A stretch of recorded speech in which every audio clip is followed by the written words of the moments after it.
সদ্যই মুক্তিপ্রাপ্ত হলিউডের the Odyssey নামক চলচ্চিত্র সাধারণ কোনো মুভি না। এটি হলো ইতিহাসের অন্যতম প্রাচীন এবং মহাকাব্যিক গল্পের এক নতুন ভিজুয়াল রূপ। দ্য ওডেসি গল্পটি লিখেছিলেন গ্রিক কবি হোমার প্রায় 2800 বছর আগে, এবং এই সিনেমাটি পরিচালনা করছেন বর্তমান বিশ্বের অন্যতম সেরা এবং সফল ডিরেক্টর ক্রিস্টোফার নোলান। ট্রেলারে আমরা দেখি ট্রয় যুদ্ধের শেষের সময়কাল, কিন্তু বাস্তবে আসল যুদ্ধ এখানে মাত্র শুরু হয়।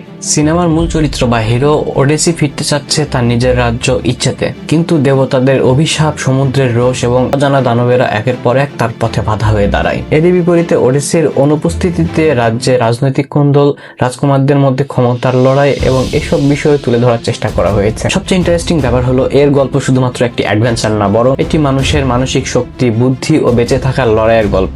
ওডেসি শক্তি করে লড়াই দিয়ে না, সে লড়াই করে বুদ্ধি দিয়ে।